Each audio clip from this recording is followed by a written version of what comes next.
Hello everybody, welcome to the review of set number 75257, the Millennium Falcon.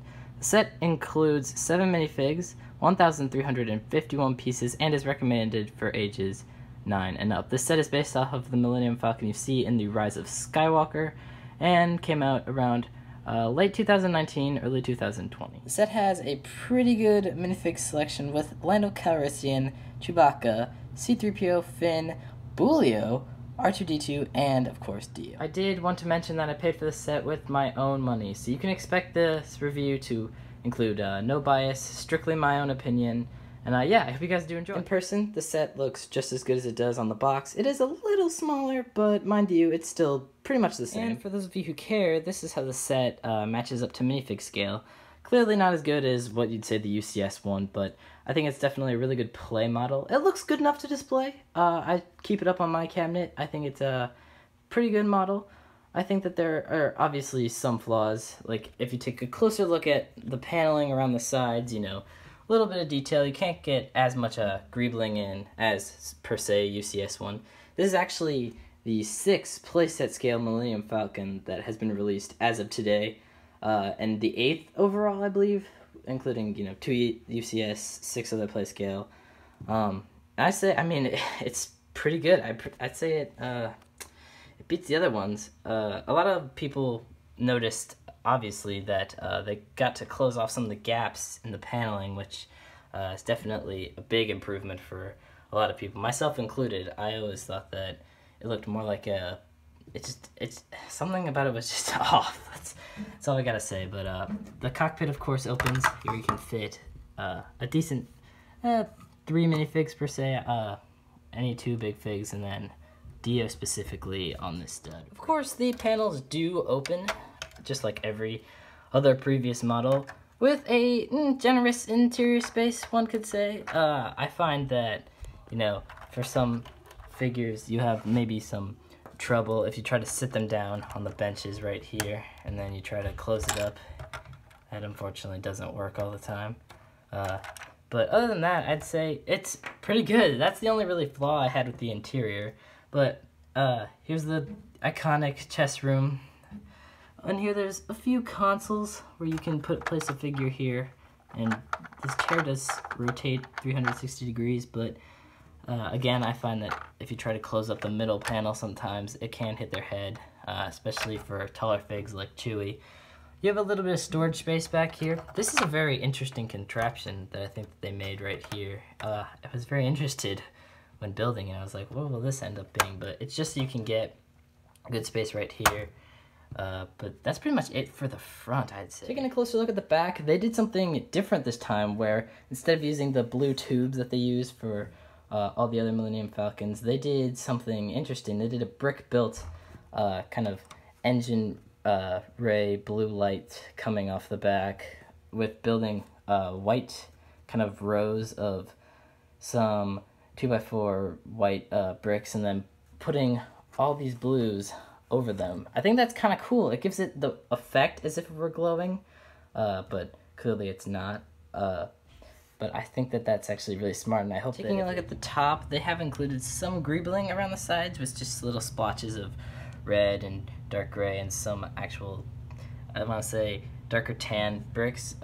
You have the 6 iconic ventilation systems here, and then up here is where you can access the turret, which I love the design. Not the most glamorous thing in the world, but it gets the job done. You can get 2 figures to sit back to back. And then, of course, you can fit them in there nice and snug. Taking a look at the interior of the back, you have 2 beds in which you can put any minifigs.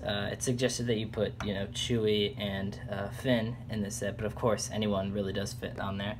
And then you have the smallest little representation of the hyperdrive. I mean, it's something. There's definitely been better versions of that on other Falcons, but I do like the inclusion. And then right here, you have the smuggler's hole, where you can smuggle weapons, you can smuggle crates, you can smuggle people in. A nice little inclusion. Of course, that's also an iconic scene. And then over here is, again, a very small representation of a kitchen. It's super hard to get a camera back there, But right here is supposed to represent the loading ramp. So you just pop that down, and then you can ideally have figures walk up and board. But realistically, I mean, it's not gonna happen. I mean, they hit their head. You can kind of just jam them in there, but it's just not the best system in the world. You can remove the cockpit to fit 2 figures in there at the most, and then you have a little stud that you can just hide Dio around over there nice and snug. But you can fit Chewie and Finn and pretty much anyone in here. Flipping the whole thing over, I suppose, is a lot of Technic rods, pins, and bricks used under the model to kind of keep it all sturdy.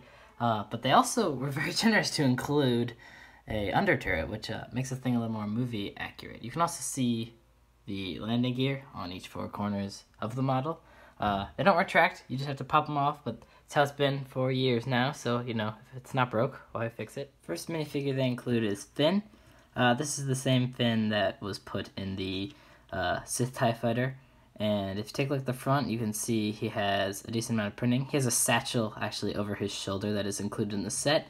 He has a dark gunmetal gray gun, and he has a little bit of printing on his legs, and then if you turn him around, a little bit of printing on the back torso, nothing on the legs, but he does, of course, have his scared or fearful double-sided face. Next up is, of course, Chewie. Of course, they would include Chewie in a Millennium Falcon set, and of course, that is welcome. He has his new crossbolt or crossbow based blaster. I like it. It's like a stud shooter. It's really nice. It's good for playability, and it looks pretty good too. Same Chewie mold for the head, or Wookiee mold. He has his ammo belt across the chest, and a little bit of printing on his legs, and then if you pop him off, sorry about that, if you pop off his mold, no printing on his actual torso or his back, but Chewie is Chewie, and Chewie. The set does include a C-3PO, as you would expect. It's the same C-3PO that has been in LEGO Star Wars sets for a while now. He has printing on his legs, pretty good printing on his legs, printing on his torso, and then printing on his back torso, and the mold for the head is the same, and I assume will stay the same for years to come. But what set would include C-3PO without R2-D2? This R2-D2's head print isn't that wonky, actually. I was super surprised. He has the red dot. Here is a little bit of glare. He has the red dot on his headpiece, and then, of course, his printing on the front of his little canopy body, and then nothing on the back, but printing all around the headpiece that is used for all astromechs. Getting into some of the more exciting minifigs, this is Dio. He is new for this year in the Rise of Skywalker line. He was included in 3 sets as of now, being the Big Build Dio, the Millennium Falcon, and I believe the Resistance Bomber. I think that's all, but yeah, good little mold. It's just one singular mold where there is a stud on the back of his head, and then he can attach to bricks and such. Good little mold, pretty cute. I like the little spot that they have for him specifically on the Millennium Falcon, and yeah, pretty good minifig. Minifigs, this is Boolio. Yes, Boolio. I like him. I love the mold for him. I like his species, whatever they are, but yes, this is a good minifig. It's a good little throw-in, actually.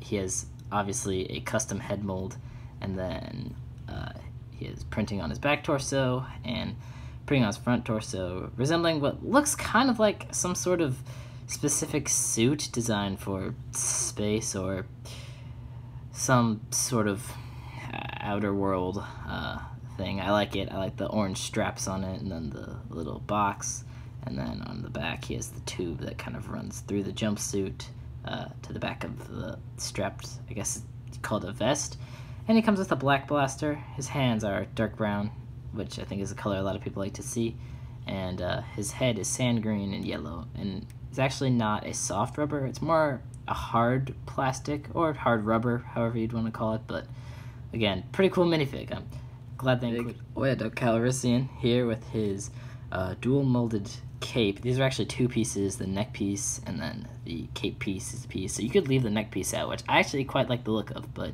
he comes with a cane and a silver blaster. It kind of looks like, it resembles a crossbow, but I like it. Whatever it is, I think it's cool.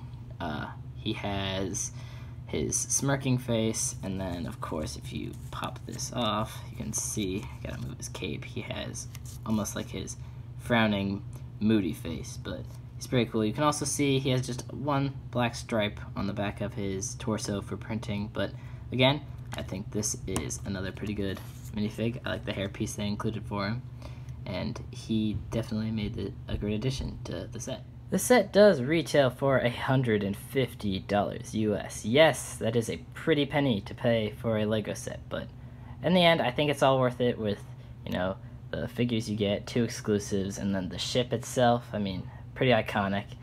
Can't go wrong with this. Makes a great birthday present, Christmas present. Just really good set. Definitely worth saving up for. If you're a fan of the ship, if you're a fan of Star Wars, this set is definitely for you.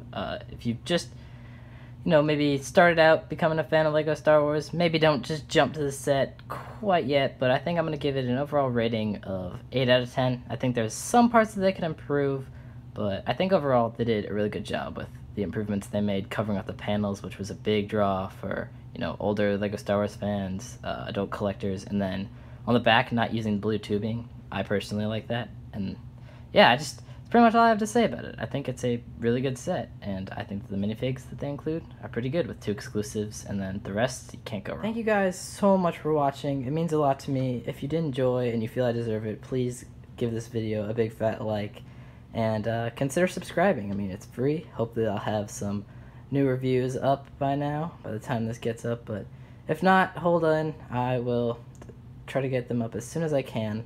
Thank you guys so much for watching. Let's help this channel grow, and hopefully I'll see you guys in the next one. Alright, peace!